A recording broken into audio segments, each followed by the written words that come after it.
Un saludo a los amantes de la historia de Inglaterra, en especial de la dinastía Tudor, de sus reyes, su corte y su época. Hoy les traigo un video sobre la historia del Palacio de Richmond, con especial énfasis en la época Tudor. Y además, les compartiré una breve descripción de cómo lucía el lugar y algunas de sus habitaciones y muebles. Y terminaremos en un recorrido por el sitio actual donde una vez estuvo la imponente residencia real.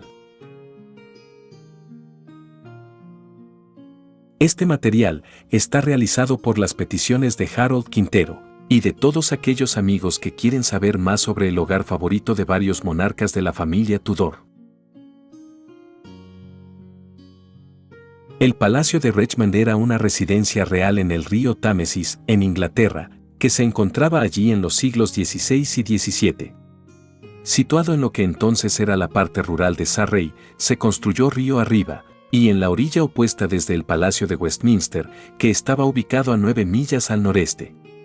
El palacio fue erigido por el año de 1501 a instancias del rey Enrique VII de Inglaterra, anteriormente conocido como el Conde de Richmond, en honor del cual la mansión de Sin había sido renombrada recientemente como Richmond. Por lo tanto, el Palacio de Richmond reemplazó al Sheen Palace, construido en el sitio de una casa señorial anterior, que había sido apropiada por Eduardo I en 1299, y que posteriormente fue utilizado por sus próximos 3 descendientes directos, antes de que cayera en mal estado. En 1500, un año antes de que comenzara la construcción del nuevo Palacio de Richmond, el nombre de la ciudad de Sin, que había crecido alrededor de la mansión real, fue cambiado a Richmond, por orden de Enrique VII.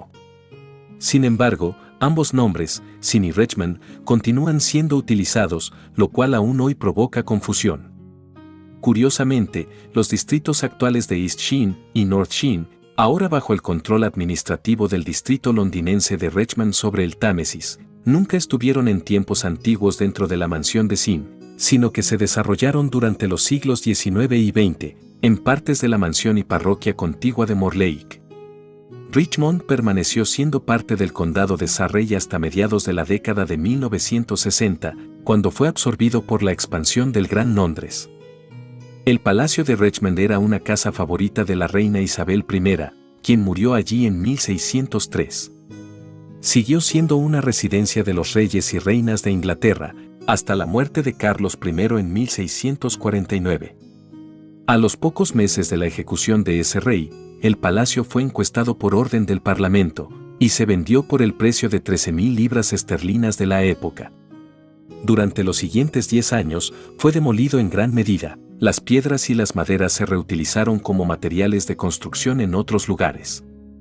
Solo los rastros vestigiales ahora sobreviven, especialmente la puerta de entrada.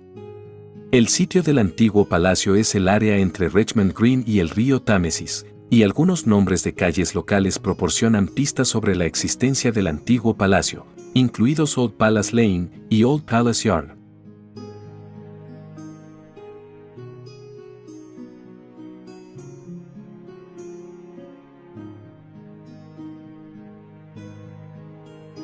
Antes de que se construyera el Palacio de Richmond, el área era parte de la mansión de Kingston, hasta que el rey Enrique I quitó una sección y la llamó la mansión de Sin, la cual posteriormente se la dio a un caballero normando.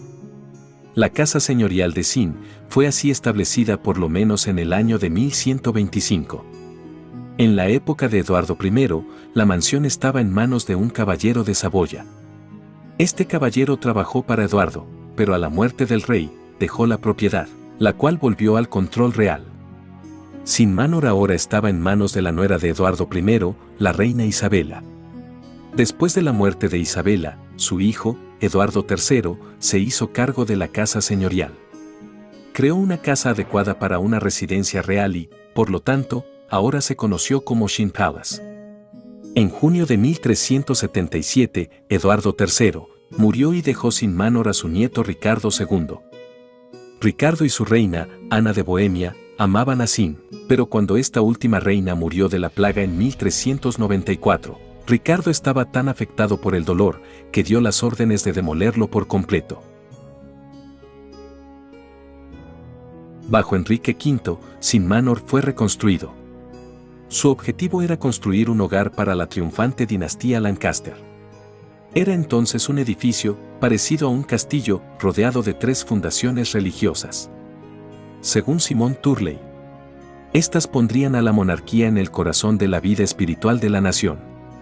Al norte de la mansión, había una casa de 30 monjes, mientras que al otro lado habría un monasterio de hasta 85 monjes y monjas.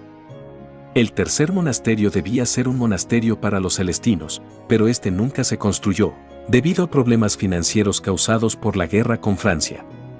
Simon Turley sugiere que estos serían potencias de oración por el rey y su familia, el pasado, el presente y el futuro. Pero cuando Enrique V murió repentinamente, en 1422, todos los trabajos en el proyecto se detuvieron. Los trabajos de construcción solo se reanudaron cuando el próximo rey tenía 8 años. En 1445, la casa se amplió para el matrimonio de Enrique VI con Margarita de Anjou. Las guerras de las Rosas trajeron al yorkista Eduardo IV al trono de Inglaterra. Y él le dio Sin Manor a su reina, Elizabeth Woodville. En 1483, Eduardo murió inesperadamente, y cuando Enrique Tudor derrotó al sucesor de Eduardo, Ricardo III, en la batalla de Bosworth, en 1485, Elizabeth entregó la mansión al primer monarca Tudor.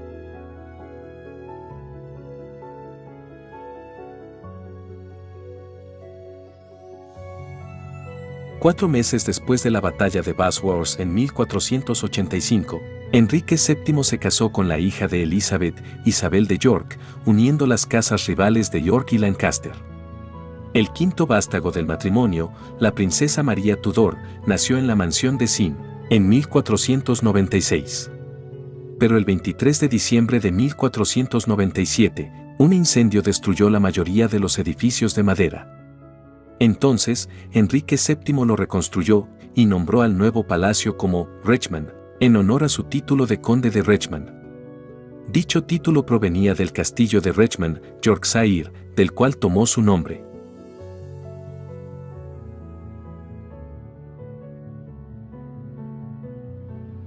Y debemos ahora contar las circunstancias del gran incendio de 1497.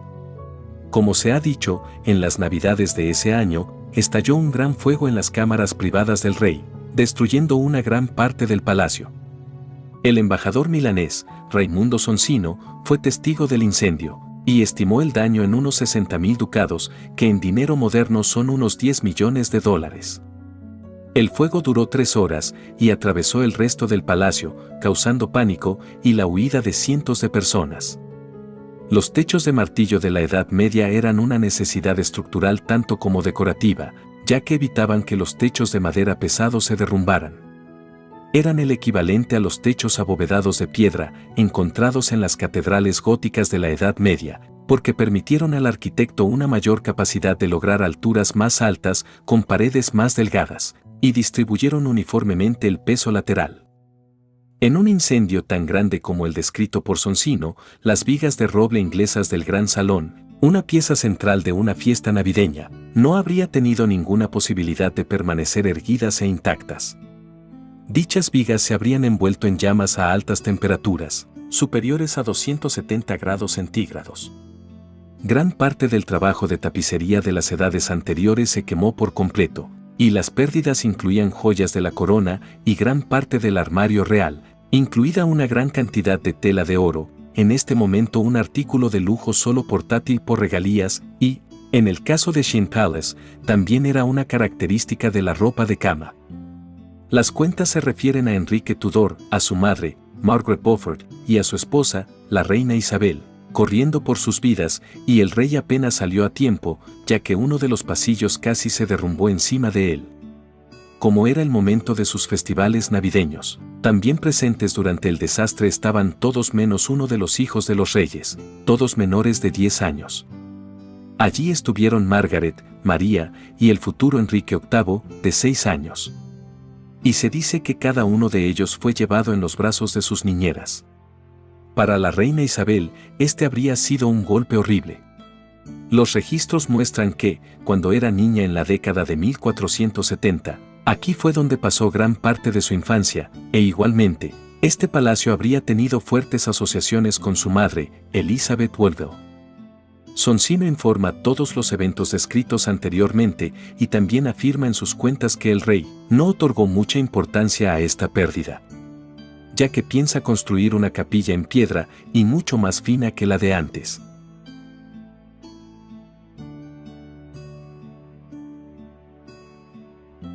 La construcción del nuevo palacio comenzó en 1498.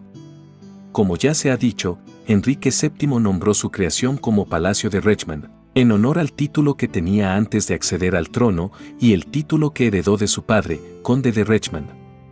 Aunque el palacio no sobrevivió a la Guerra Civil Inglesa, los fragmentos del edificio aún permanecen a lo largo de la orilla del Támesis, al igual que Richmond Park, originalmente una reserva de caza real que Enrique Tudor y todos los miembros de su casa, así como los primeros reyes estuardos, utilizaron para sus entretenimientos personales. Enrique Tudor construyó un gran palacio que se convirtió en el centro de la vida real durante muchos años, un centro muy importante de la corte de cada monarca Tudor. Los dibujos y descripciones del palacio sobreviven, al igual que la documentación de una excavación de los terrenos de los años 70, por lo que la posteridad tiene una idea bastante precisa de cuáles eran los contenidos y características del edificio.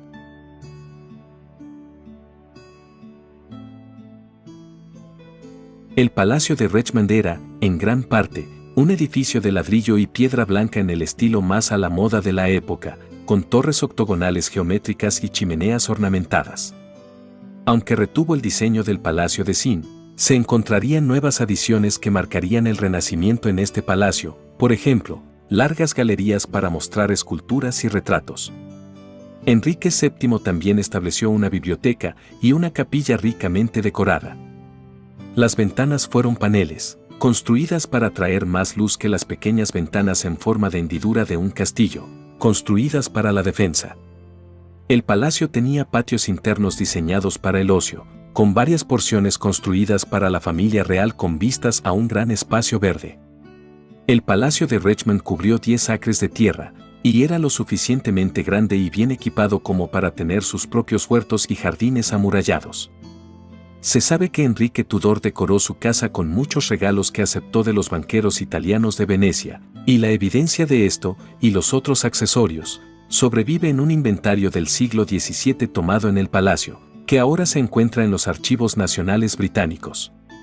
El inventario también describe nuevos tapices que Enrique encargó para reemplazar los perdidos en el incendio.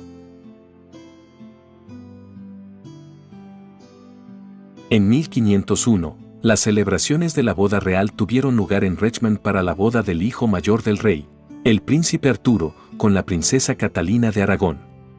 Y un año después, el palacio también fue testigo de los esponsales de Margaret, otra hija del rey, con el monarca escocés, Jacobo IV.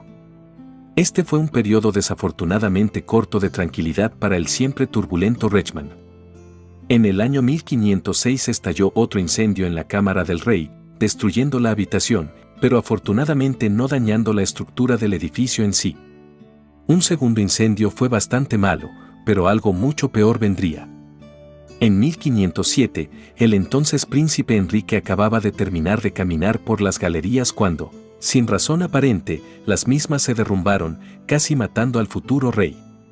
Furioso, Enrique mandó a encarcelar a los constructores y se renovó todo el palacio, pero fue solo un paso más en la dirección equivocada para el lugar. Enrique VII murió en Richmond en abril de 1509, pero ya había establecido una dinastía que duraría más de 100 años, y dejó un gran palacio para el disfrute de sus descendientes.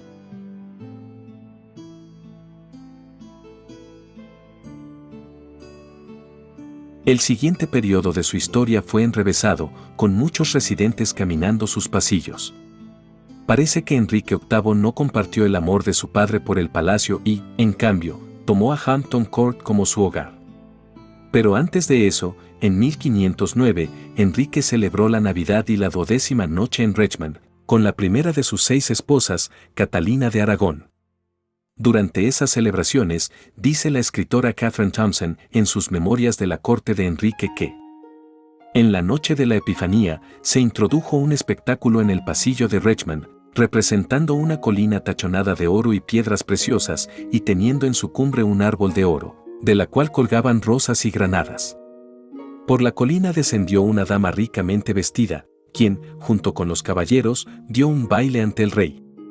En otra ocasión, en presencia de la corte, se hizo un bosque artificial, cuyas capas estaban ricamente bordadas con adornos dorados. Los animales fueron adornados con cadenas de oro, y en cada uno se sentó una damisela llevando ropa alegre. En medio del bosque, apareció una torre dorada, al final de la cual se encontraba un joven, sosteniendo en sus manos una guirnalda de rosas, como el premio de valor en un torneo que sucedió al concurso. El hijo de Enrique VIII, Henry, duque de Cornualles, nació en Richmond el día de Año Nuevo, en 1511, pero murió el 22 de febrero. Algunos años más tarde, el rey recibió el palacio de Hampton Court como regalo del cardenal Wolsey y, a cambio, este último recibió permiso para residir en la mansión real de Richmond, donde mantuvo tanto estado y pompa como para aumentar el creciente descontento contra él. Poco después, cuando cayó en desgracia por completo, Wolsey se instaló en el albergue, en el parque, y posteriormente se mudó al priorato. Una vez que Wolsey cayó del poder, Richmond se convirtió en el Palacio de las Reinas Olvidadas, donde Enrique ocultaría sus conquistas pasadas en favor de sus nuevas amantes. En 1533, el palacio se convirtió en la residencia principal de la hija de Enrique, María, después de que fue desalojada de su residencia anterior de Beaulieu. María se quedó allí hasta diciembre de ese año, cuando se le ordenó irse hasta Hatfield House, para servir como dama de la recién nacida princesa Isabel. Por último, en 1540, el rey le dio el palacio a su cuarta esposa, Ana de Cleves, como parte de su asentamiento de anulación.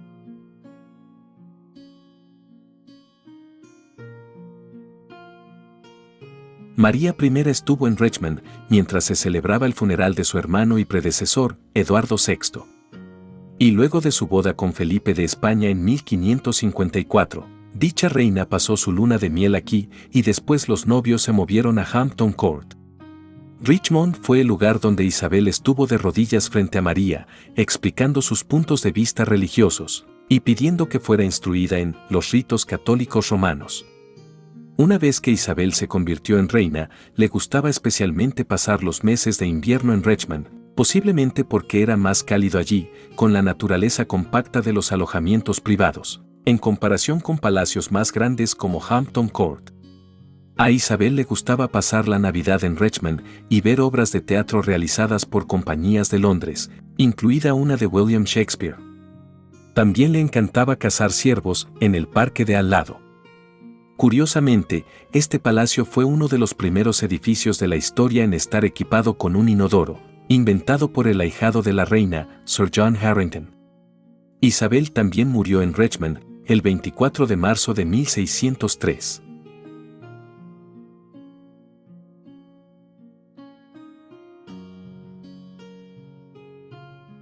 El rey Jacobo I prefirió el palacio de Westminster a Richmond, pero su hijo mayor, el príncipe Henry, pudo encargar trabajos de agua para el jardín, diseñado por el hugonote francés, Salomón de Caus, y el florentino Constantino de Cervi, poco antes de su muerte, en 1612. Antes de convertirse en rey, Carlos I era dueño del Palacio de Richmond, y comenzó a construir su colección de arte mientras vivía allí. Al igual que Isabel I, Carlos disfrutó de cazar ciervos, y en 1637 creó una nueva área para esto, ahora conocida como Richmond Park, renombrando el New Park de Isabel como el Old Deer Park. Y sigue habiendo ciervos rojos en Richmond Park hoy, posiblemente descendientes de la manada original, libres de caza y relativamente mansos. Carlos I le dio el palacio con la mansión a su reina, Enriqueta María, probablemente en 1626, y se convirtió en el hogar de los niños reales. A los pocos meses de la ejecución del rey en 1649, el palacio de Richmond fue encuestado por orden del Parlamento, para ver qué se podría obtener en términos de materias primas, y se vendió por un valor de 13.000 libras esterlinas. Durante los siguientes 10 años fue demolido en gran medida, Las piedras se reutilizaban como materiales de construcción. Después de la restauración de la monarquía en 1660, el palacio y la mansión fueron restaurados a la reina Enriqueta María, la madre del entonces rey Carlos II, quien, durante la Guerra Civil, había vivido en el exilio en Francia. El lugar estaba en una condición desmantelada, habiendo sufrido mucha dilapidación durante el interregno. Tristemente, el palacio en ruinas nunca fue reconstruido.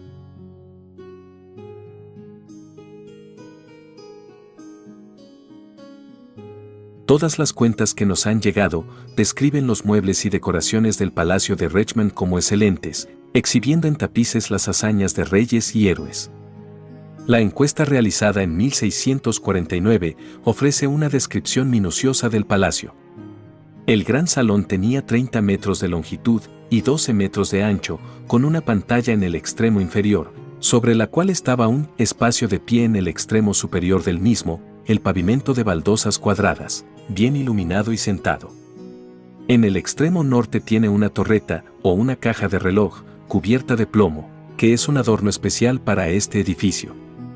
Los alojamientos del príncipe se describen como un edificio de 3 pisos de altura, con 14 torretas cubiertas de plomo, siendo un adorno muy elegante para toda la casa, y perspicaz para el condado.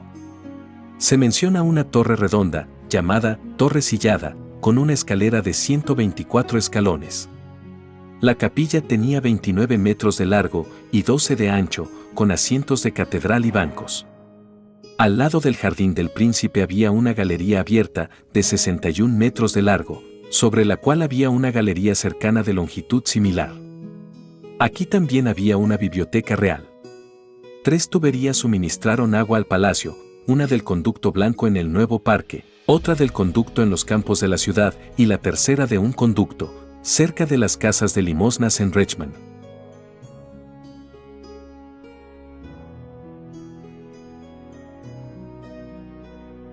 Las estructuras del antiguo palacio que han sobrevivido incluyen el llamado wardrobe o armario en español, la casa de los trompetistas y la puerta de entrada, y estas construcciones se clasifican hoy como de grado 1, catalogadas como estructuras de excepcional interés.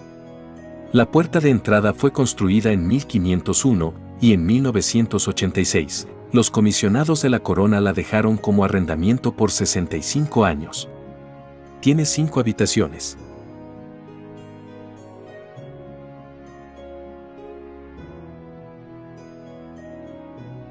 La puerta de entrada, o Tudor Gatehouse, cuenta con un tablero de información al otro lado de la calle, que cuenta la historia del Palacio de Richmond, y tiene un brillante dibujo de cómo podría haberse visto el lugar en tiempos de los Tudor. Mirando a través de la puerta, puede ver la Casa de los Trompetistas, construida en 1702, 100 años después del final del periodo Tudor, que se construyó en el sitio de la casa de entrada. Aquí hay un primer plano del escudo de armas de Enrique VII que muestra el dragón galés y el galgo de Richmond. Recordemos que Enrique fue el conde de Richmond antes de ser rey. Este escudo de armas fue restaurado en 1976. Al pasar por el arco, se puede ver donde había 3 bisagras de puerta antigua, las que sujetaban una puerta muy fuerte y grande. Esta fue la entrada principal del palacio. De pie aquí en el siglo XVI, habrías visto a todos los monarcas Tudor, así como al menos a 3 de las esposas de Enrique VIII. Se nos permite entrar al patio, pero todos los apartamentos aquí son residencias privadas, por lo que no se nos permite entrar en ninguno de ellos. En tiempos de los Tudor, el edificio en el extremo derecho de esta foto no se unía a la puerta de entrada. Este edificio a la izquierda mientras miras desde el arco se llamaba el wardrobe o armario. Era donde se almacenaban todos los muebles suaves. Las flechas negras señalan el patrón de diamantes que forman los ladrillos rojos. Esto también se puede ver en el Palacio de Hampton Court. Las flechas rojas señalan los arcos de la antigua planta baja. Este tablero de notificación frente a la entrada, con mucha información sobre la historia del palacio, y una increíble impresión artística de cómo debe haber lucido el palacio en tiempos de los Tudor. La flecha roja apunta a la puerta de entrada. La flecha azul apunta a la capilla. La flecha blanca apunta al gran salón. Entre las ventanas del gran salón se ubicaron estatuas de tamaño real de varios reyes de Inglaterra, como Guillermo II, hijo de Guillermo el Conquistador. También hay estatuas de Eduardo III y Enrique V, junto con el legendario rey Arturo y Brutus, el supuesto primer rey de Gran Bretaña. En un lugar de honor, sobre la puerta, había una estatua de Enrique VII. Este arreglo vinculaba a Enrique con todos estos increíbles líderes, y se sumó a su reputación como el reclamante, legítimo e inmutable, al trono inglés. Enrique tuvo que usar todos los trucos en el libro para agrandarse a sí mismo y a su familia, debido a su reclamo bastante débil al trono.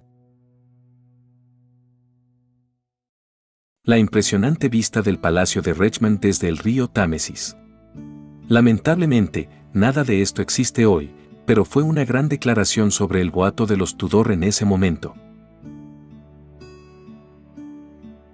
En el sitio donde se celebraban los torneos de justas, llamado The Green, puede verse este tablero de notificación con un mapa que muestra algunos detalles clave del área, y las flechas multicolores que añado para mostrarles cada lugar. La flecha azul muestra la puerta original del Palacio Tudor.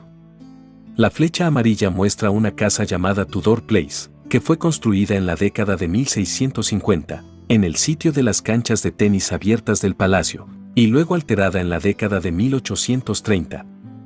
A Enrique VIII, en sus días de juventud, le gustaba jugar al tenis. Tenía la opción de una corte pequeña o grande, así como una cancha de tenis interior o al aire libre.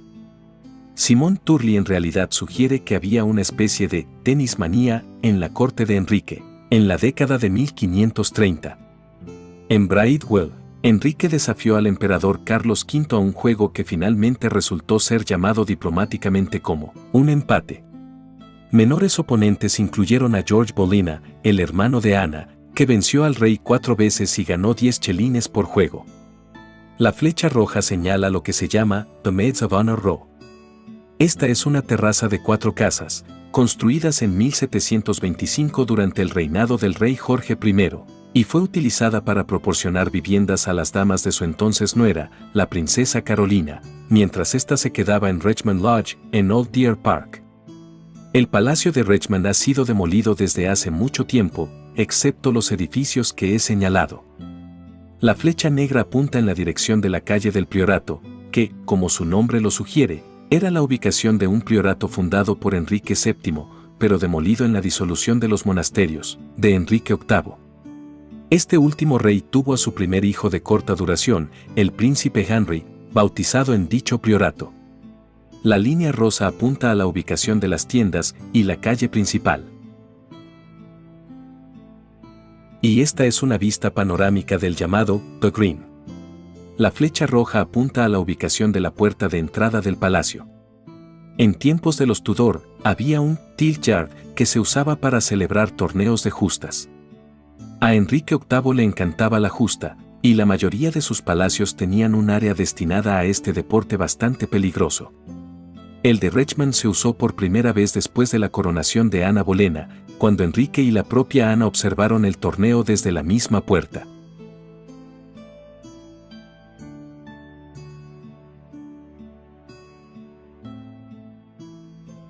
Resumiendo, hay 3 cosas que te sorprenderán saber sobre el Palacio de Richmond, si eliges mirar su variada historia, y créanme, vale la pena hacerlo.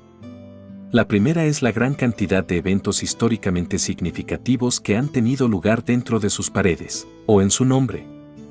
Richmond fue, especialmente en el periodo Tudor, hogar de los eventos más importantes de la época. Desde la muerte de Enrique VII, el fundador de la dinastía, hasta la eventual destrucción del palacio bajo Oliver Cromwell. Es sorprendente considerar cuántos eventos importantes tuvieron lugar allí. En segundo lugar, es el palacio menos apreciado, no reconocido e ignorado en la historia inglesa, un hecho más sorprendente aún por el primer punto, ya que a menudo se omite de las narrativas en favor de Hampton Court, y sus roles antes y después solo se mencionan en las descripciones más generales. Tal vez esto se deba al hecho de que el palacio ya no se encuentra en pie, o que la supervivencia de Hampton Court lo ha reemplazado, ya que la infamia de Enrique VIII eclipsó el trabajo de su padre. En general, debe decirse que si uno no buscara el sitio hoy del otrora Palacio de Richmond, sería muy fácil pensar que nunca existió, a pesar de todo lo que sucedió allí. Por último, y posiblemente explicando por qué ya no se encuentra y su posición desconocida en la historia, el Palacio de Richmond es sin duda la propiedad más desafortunada que jamás haya investigado.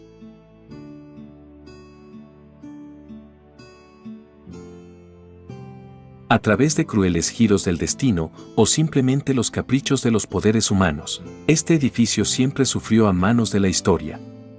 Esta propiedad ha sufrido tanta mala suerte que me sorprende que incluso su muro restante siga en pie. Porque eso es todo lo que queda del palacio una vez magnífico, una sola pared olvidada. Al mirar a través del Archivo Nacional, uno puede rastrear toda la historia del palacio, con los hombres y mujeres que vivieron allí, desde sus humildes comienzos como la mansión de un caballero, pasando por su tiempo como la gloria coronada de la dinastía Tudor, hasta su eventual caída en la nada. Nada más se puede decir salvo que el palacio tiene una hermosa riqueza de historia, y una terrible inclinación por los desafortunados. Si no fuera por el sobreviviente palacio de Hampton Court, Richmond podría ser un nombre familiar en la comunidad histórica, en lugar de una simple nota al pie de página, casi olvidada.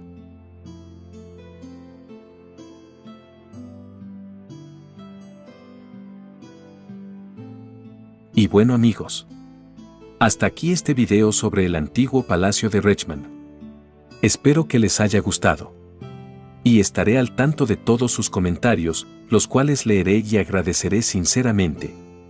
No olviden darle me gusta al video, si así lo creen merecedor, suscribirse al canal, y también activar la campanita de notificaciones, para que estén al tanto de todos los videos que iré subiendo. Si en verdad les gusta el contenido de mi proyecto, pueden elegir ser miembros del canal, y así podrán tener acceso a contenido exclusivo, saludos y créditos personalizados, así como otras ventajas. Chequen el enlace que les comparto en la descripción de este video. Feliz día y hasta pronto.